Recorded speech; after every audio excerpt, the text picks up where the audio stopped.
Man, happy to have you guys here on this Wednesday evening, Wednesday late afternoon. Get some deal reviews, get some questions, Dan. Excited to be here.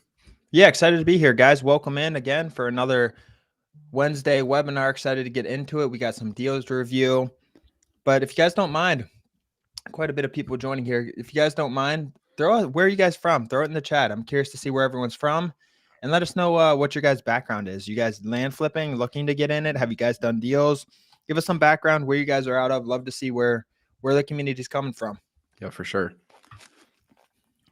Get your questions in the chat. Answer that question if you don't mind. Where are you guys from? What are you guys doing? Are you land flippers 100%? What's your 9 to 5? Why are you here? Why are you interested in land flipping? Give a little background, Dan. Yeah, curious to see it, but excited to get in it. We take these 30 minutes every Wednesday at 5:30 Eastern to go over any questions, Q&A, go over some deals, go over your guys' questions, all that good stuff. So we take this time. We want to provide as much value as possible. So any questions you guys have at all, let us know. And let's hear about your guys' background. Excited to be here. Nice. We'll get started here in a minute or two, going over some deals, stuff like that. But yeah, if we have any questions come in, Dan, go ahead with them. Been chomping at the bit. Welcome, Chelsea. Welcome, Matt, Sean, Howard, Julio, Anthony, Max. Once again, Max from Italy in the chat, Ron. In Florida, looking to get into the course. Welcome in, Rodney. Chris asked, how do we start? We can get into that, Chris. We'll go over that. Sean said he flipped a few land deals. Very cool. Nice. Great group of people in here. It seems like this is going to be good. We do have 30 minutes. Get your questions in. We'll try to get to everyone's question. If we miss it, feel free to put it in again. We are going in order as best, but things can slip through the cracks. Yeah, let's get going. Yeah, if you have a deal, Luis, put a deal in here. As long as we have time, we will get to it. I'm going to start with our first one here, Dan. Yeah, do you guys want to do more of the, what do you guys think? You guys want to do more of the Q&A, or you guys want to do more deals? We're going to go over a deal here soon. I know you guys like that part, but I'm curious to see, we want some feedback on this because we're here every Wednesday. I like to see what it's about you guys. What do you guys want to see? You want to see us review some deals, some profitable deals, some go over what we see, things like that? Julio said deals. How much money do you need to start? While you're pulling up the first deal, Ron, yep. Chris asked, how much money do you need to start? I mean, you do not need a lot of money to start. It's just the way you start is the question. So there's texting, there's mail, there's cold calling. Obviously, cold calling's much less expensive if you're doing it yourself and not hiring out some sort of calling service.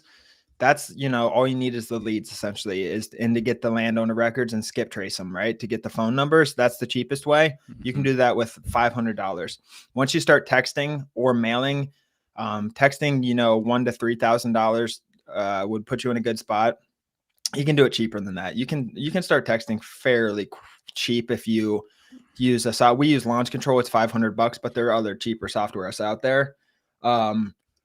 And then mail, if you're going to start mail, I wouldn't start with less than $4,000. That's just how it would go. So that's kind of mail's the most efficient and effective, but it's also the most expensive. That being said, someone asked what CRM we use. We use Airtable, and we have a custom build out that we use for the land flipping space in general. Nice. Well, let's get to this first deal here in a second, or let me share my screen, get to this first deal. Looks like we're in Twiggs County, Georgia. I can see this acreage, Twiggs County, Georgia. All right, cool. So someone here said they're from Georgia when they're familiar with this area. So we're in Twiggs County, Georgia. We're on ID.land. That's how we review deals. Looks like we have 6.08 acres. Looks like it's owned by a legacy. It's owned by an LLC, so owned by a company. You're not sharing your screen, by the way, Ron. Oh, there we go. Sorry about that, guys. Here you go. Again, this is ID.land, where we review deals, look at the land structure, look at what they have on it, the terrain, everything like that. Very important. But getting right into it, Dan, it's a little thinner type shape than I want. Let me make sure this is, yeah, so it's 6 acres, pretty thin road frontage, but I think it's going to be fine. It's a little more deep than I would like on here. We have 200 feet, a little less than 200 feet of road frontage, which isn't perfect, but I think it'll work. Definitely a skinnier parcel. It's gonna be one someone probably drops a mobile home on it, or I don't think you said it's 170 feet. 170 or so, yeah. I mean, you definitely, these are the same. They're just half the acreage.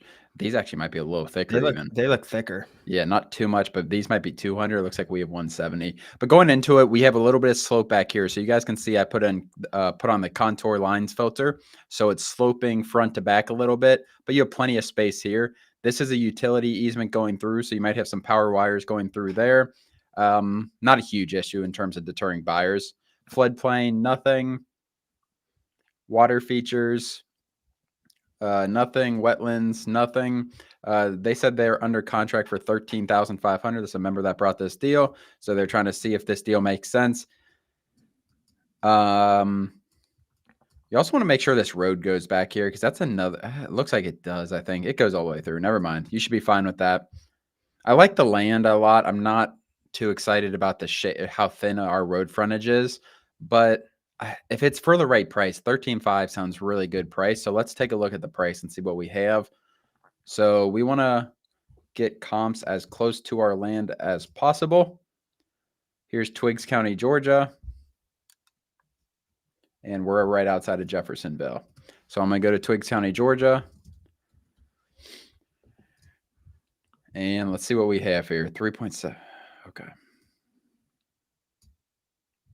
So we're in for what round? We're in for 13.5. Thought it was going to be a little better price than what we're seeing here. Let me see something. I feel like I'm not getting enough comps here, Dan. What's going on? Oh, I'm on 2 to 5 acres. That's why. Okay, let's go 2 to 20 acres. I need some comps here to see what's going on here. 12 acres sold in April for $42,000. That's not cheap great. area. Yeah. I thought this was gonna be a little more expensive. This is one I don't think this definitely is not going to be a real comp. I don't believe this comp. So I'm going to kind of ignore that. Here's what I'm kind of looking for, Dan. But you can see, guys, like this comp right here is up here. Our property is down here. So this is as you get closer to not main metro areas, but Macon and Warner Robins have some pull. This is very convenient. You guys can see as I scroll up here the price difference. Here we have 12 for 61. We just saw that 12 down south, Dan. That was 12 for 42. Like that is how drastic once you get close and like this is a commute away to Macon. Here down in Jeffersonville, I mean, you're working from home. You're not working in Macon or Warner Robins, I don't think, down here. My gut's telling me we're a little high on this, Dan. Yeah, it's gonna be close. It would be a good double close option. I think you can get 22, and if you're okay with those numbers, buy for 13.5, sell for 22. There's a little bit of spread, or you can try a double close and see what you get, so you're not risking any money out of your deal funder's pocket if that's the way you're going. Really, really close. Yeah. Nice. Alonzo, I think there's money. There's spread to be made there, though. You know, I think there is some room for margin. Either negotiate down so you can flip the land and actually buy it with deal funding money, or look for a double closer. And Alonzo just said something that kind of triggered something. Alonzo said similar steps like house wholesaling seems easier. So he's saying, are you saying house wholesaling seems easier or this seems easier? Either way. So like a lot of people come from house wholesaling, that kind of business. In this, what becomes difficult where it's easier in house wholesaling is comping. Comping land can be very, very tricky when you're in rural America because like this exact situation here, we don't have many comps. Like we do, there's just not many comps. Like houses, you can see neighborhood comps and everything like that. But it's just not the same. That's the hardest part of this business, in my opinion. Yeah, and then someone asked, and there's a lot of difference between house wholesaling. We do a little bit of double closing, which is similar to wholesaling, but we're actually typically buying the land from the sellers using deal funding money, so we can close it within 2 weeks. That's kind of our value. But someone asked, Anthony asked, or Jordan asked about double closing and what exactly is a double close. And then Anthony asked him or answered him and said double close is when the buyer and seller close the land at the same time with the title company. And that's exactly right. So for that property, let's use that as an example. You're in 13.5, right? So after closing costs and everything, you might be in what, 14.5 or 15. If you're going to sell that, buy that and sell that at 22, you're not going to be able to get deal funding with that spread. It's not worth the deal funder's time to put that money out like that. So another option is getting it under contract to double close, which essentially gets the rights to list the property on the MLS through an attorney in fact is what we use. And that's what we teach in the program as well. And you get them under contract for a double close and then you list on the MLS and you just align it up line it up to close on the same day, essentially. So it goes from, so there's really no risk on your side because you don't need that money out for a long period of time. So it goes from the seller to you, and then you to the end buyer on the same exact day, essentially. Sounds more complicated than it is. It's really not that complex. Yeah, I agree. I saw I pinned another question, Dan. Do you have to have a signed purchase agreement in order to review the deal submitted for funding? Typically, that's what we require for like submitting a deal for funding. Like that, we will go over it, and like if you have a killer deal and like or a really big deal, that's when like I think we have some exceptions. Like sellers asking for $500,000. He's not going to get it. I'm not going to get a PA yet. He's asking for money, earnest money, stuff like that. That's when we will kind of do that. But it's situational, honestly. But PAs are a commitment from the seller. That's why that you can spin your wheels if you don't actually have a commitment from the seller. That's why we're a little careful with that.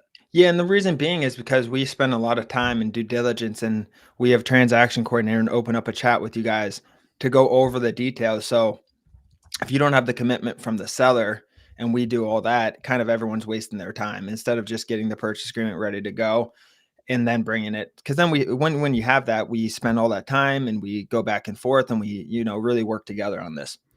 All right, I'm gonna get this next deal up, Dan. This is someone brought this Luis's deal. We have we're in Arizona somewhere. I got to figure out where I am. Give me a second. So 9.55 acres, I believe. Give me let's click in this 9.55 acres, and he said he's under contract for $65,000. Are you trying to double close this, Luis, or buy and sell? What's your plan for this? One, I like this lot a lot. It's a cul-de-sac lot. Yeah, this is cool. Seems like Where's a decent this? little area. We're in Arizona. It doesn't look like Arizona, but we are in Arizona somewhere. Okay, so we have a lot of slope going down here, which must be northeast Arizona or something. It's my guess. So this is pretty sloped. So if you guys see when I hit 3D on here, this is going to be a pretty severe up or drop offs. I'm sorry, it's going up. I was thinking it was dropping off from the road, but That's interesting. I wonder if that's going to be buildable in Arizona, especially. They're not used to building on stuff like this. You do have a house up here, which is really cool, but we'll see what the comps look like, I think, Dan. It's pretty neat. Let's see what the where are we? Zoom out. Like where in Arizona are we? What do we buy? Williams. So this is what county is this? I can't. Oh, right outside of Flagstaff, not too far from it. Oh, just west of Flagstaff. Cool. This is really nice. All right, well, let's see what we have here in terms of price. Obviously, everything in that area is all mountainous and sloped, so people will be used to that type of feature. Right outside of Flagstaff. I forget how you say this county. Coconino. Something like that. All right. How'd you get this deal, Luis? Buy and resell. Okay, I need to find, in these counties when there's more comps, we want to find very specific where we are. We're right north of Williams. Williams right here. I'm going to turn on satellite. I saw that. Right off of 64, the forest.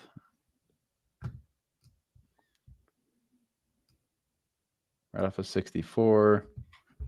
Just trying to find exactly where we are since we have a decent amount of comps here. A little north of where I am, Dan. This curve right here. Oh, we're up here. Is that far up? Wow. Yeah, I believe so. So this somewhere around here. Okay, a lot of comps here to go off of. Let me pull down our sold in last. Let's just do last 6 months since we have quite a few comps. And I'm going to change this to 5 to 20 since we have 9 point whatever. 10 for 80. This looks sloped too, actually. How fast did that sell, Ron? It's a good question. So 520, price change, pending sale. So it took a few months, 3 months. 3 months, yeah. Here's 10 for 107. This is flat though. I think this might be the difference though, Dan, in like a flat parcel versus a non-flat parcel. Yeah, you have the 10 for 107 verse. How far away 10 are for those? 105 flat. It's also quite west. But ours is closer to the highway. You would think. I don't know. My gut would tell me closer to highway would give us a little more money, but that one is sloped. Let me see. Are you sure we're in the right area? Yeah. I'll zoom in a little bit. Yeah, that's it. That's it. Yeah. It's It's right right there under on this it. road. It's right under this road. This is the road it's under. It's one of these cul-de-sacs. Nothing for sale? Let's check what's for sale. That's a good question. Okay, 9. This is gonna be way overpriced, I believe. Yeah. So nothing for sale. It's gonna sell. 10 for 139. What's that doing? To buy and resell, unless you're buying yourself, like you might have $20,000 of margin in it, but I don't think it's much more than that. I mean, I think that 10 for 80 is a solid comp. Like if you're buying and reselling with a deal funder, you're gonna have to be around $40,000, I think, maybe 42. If you're buying and reselling yourself, like you can take whatever margin you want, obviously. My gut is to be on this one. I think it's gonna sell for between $80,000 and $90,000. Yeah, sounds about right. He said the seller has another one that is flat, same size in that same area. Yeah, same size. Like if you get a flat one, based on what I'm looking at, like you might be able to, or do a package deal where you get both of them. I don't know, but that's going to be tight on that other one. So yeah, if you get a flat one for 60,000, 55,000, that makes sense to me based on what we're looking at. But with that, I don't think it's going to make sense on that slope. That's pretty darn slope. And that 10 for 140 wasn't getting any traction there on the market. 10 for 140. No. Actually, let me pull that up. I'm sorry. I think you clicked into it. I didn't see what it said because that's not that far off from what we're saying. Only 4 saves. Yeah. No. Yeah. Okay, cool. Yeah. What happens? What happens if you can't find a buyer in a few weeks? So our main bread and butter, Alonzo, is buying and reselling. So if you don't have the money, getting funding. So for example, if Luis gets that property for $40,000, getting funding, someone pays for all $40,000. We fund a lot of deals, and then we have a profit split on the back end. That is our bread and butter in this business. Wholesaling, double closing is a secondary method. Where people, and I think Daniel said this, where people really struggle with wholesaling is when they take margins that are too tight and they don't have any real way to sell the property. They don't understand what the value is. Yeah, exactly. And we use double closing specifically when the deal is risky.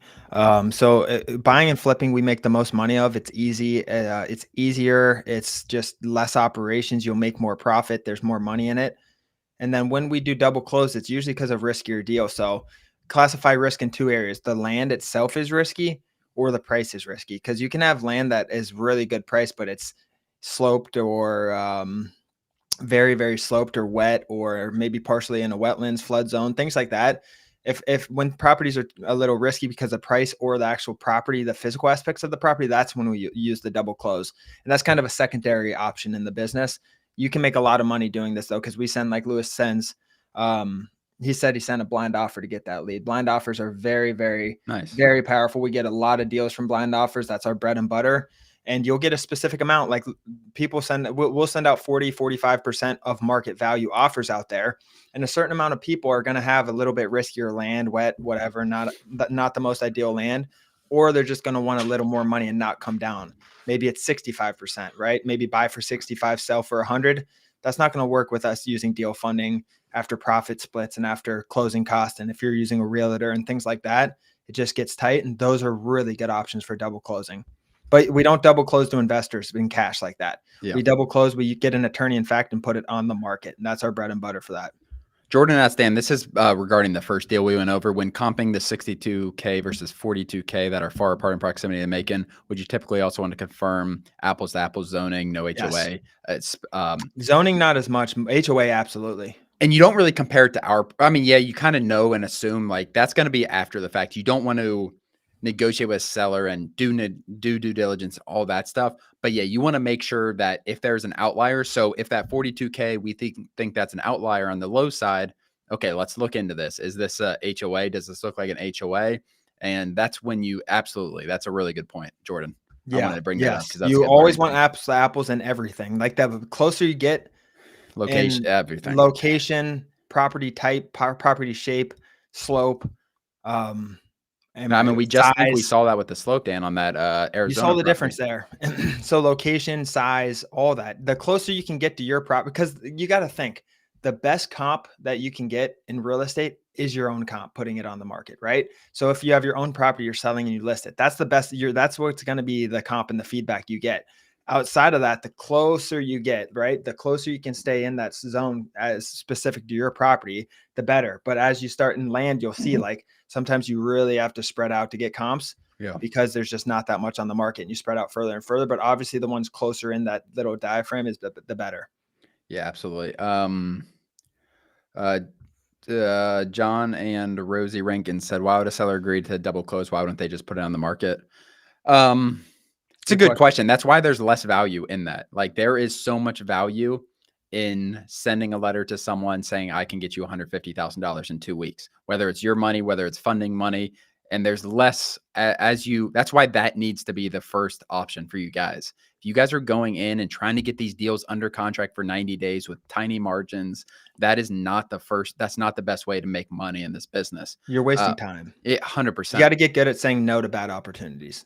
But like sellers putting something on the market has more hurdles than what we're doing, than what you do with double closing. The seller in their mind is getting the number that they want. If we offered 40,000 blind, they want 70. We try to negotiate down. We think it's worth 100. Like, okay, we can't do $70,000 in 2 weeks, but I can get you, I can look for an end buyer. I can line some things up and get you $70,000. Just give me 90 days. And that's how those conversations go. And in their mind, they're getting the number they're looking for. They just have to wait a little longer. Vice versa. If it's risky because the land's a little risky, that's the price. What Ron's saying. If it's risky because the land's risky, they know their property's in a flood zone. They know their property's a little bit sloped. You have that same conversation. Listen, when I sent this offer, I wasn't aware this property was this sloped. After looking at it, after doing physical inspection and doing my due diligence, I just can't buy this in the 2 weeks that I originally thought. And you have to have that conversation. We like to do things very, very, very transparently on both sides because it's just the ethical way to do. And we really are acting within best interest of the seller when we do it that way too. So we like to get an attorney in fact, be very transparent with our wording with them and do it the right way.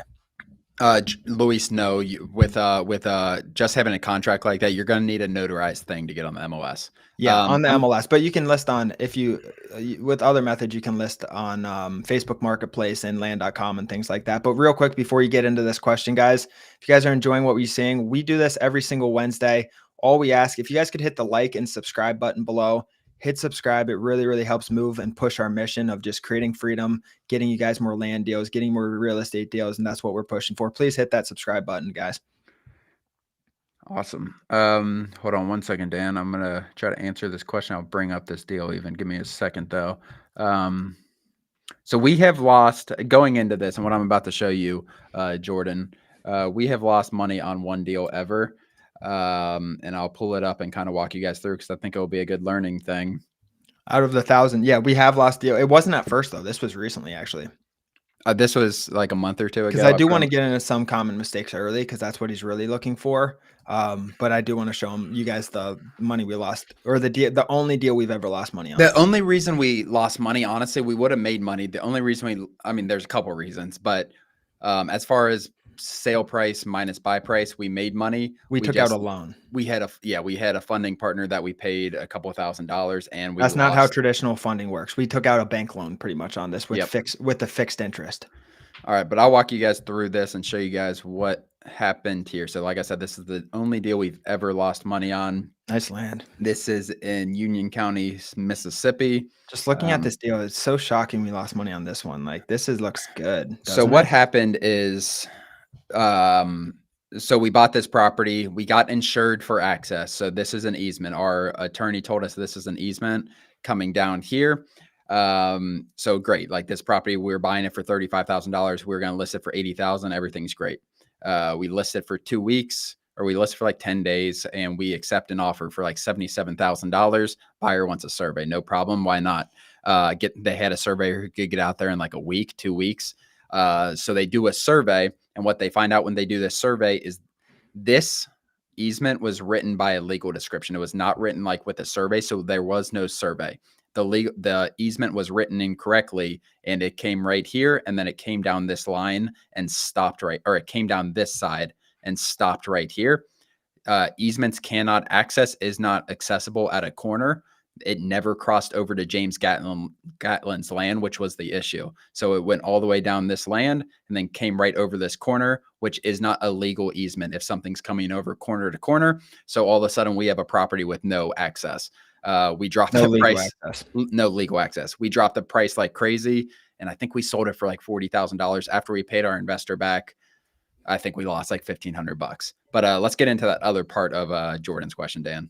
Can you talk about some of those potential mistakes where, that led to taking the loss? Okay, I didn't see that second part. So he was looking to that. So the mistake there,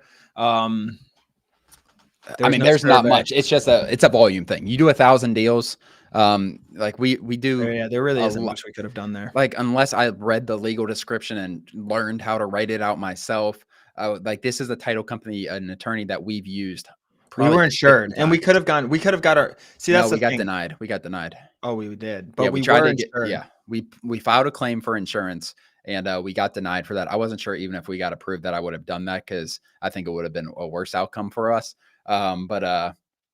Yeah, I mean, you might lose money on deals. You just have to do your due diligence. Don't force deals. Like that is double close if there's risk. Like Daniel said, as risk goes up, you need to kind of use that other option.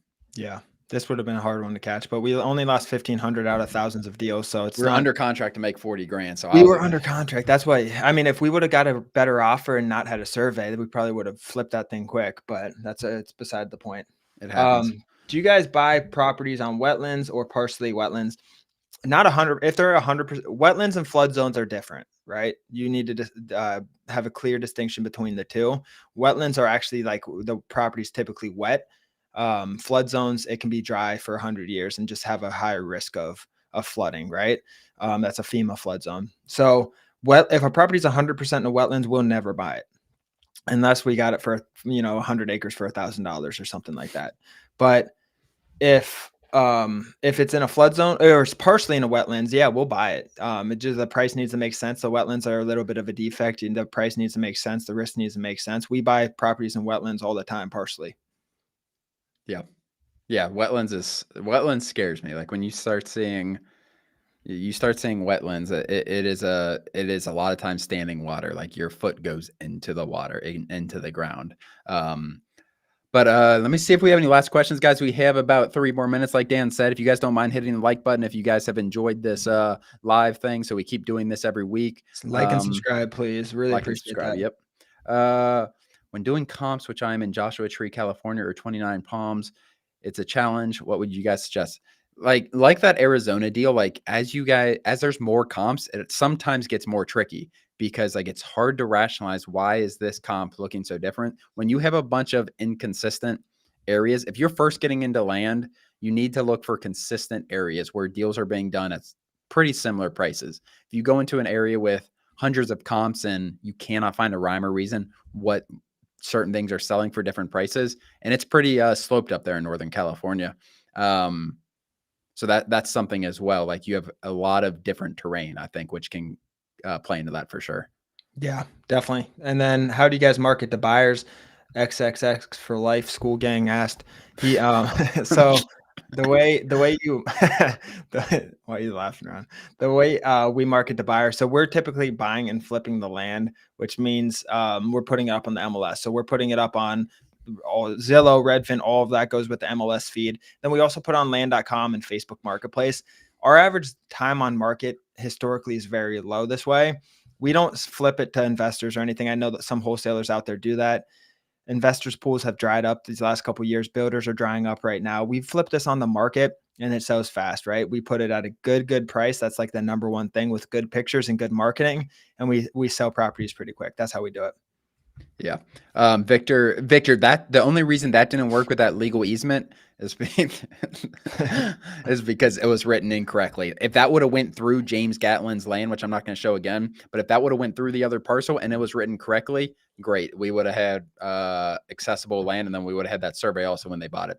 Last 2 questions real fast. John, how would someone get access to your Airtable template? Are you a member, John? If you're a member, we sell it. Look at CRM on landinvestingonline.com. We have a header called CRM, so look at that. Have you established a more or less imaginary in Florida wait? that you like to state? Yeah, we don't do a lot of business in Florida, Jordan. When we do, we stay pretty north, but there's a lot, as you know, like Florida is hot, and there's a lot of real estate opportunities down here. It just comes with it's like being out west in the mountains, right? You're going to deal with slope and wildfires. Being down here, you're going to deal with wetlands in Florida. I'm in Florida. I know the opportunities. I know the amount of building. Just as much risk as there is, there's opportunity as well. Yeah, absolutely. Julio, unfortunately, we need to get to our members call. If you guys are members, hop in there Hop in the members call. on Zoom. If you guys have any questions, feel free to reach out on Discord, and we will see you guys next week. Yeah, thanks for joining. Don't forget, hit that like and subscribe, and we appreciate it. We'll bring the same value next week, same time, guys.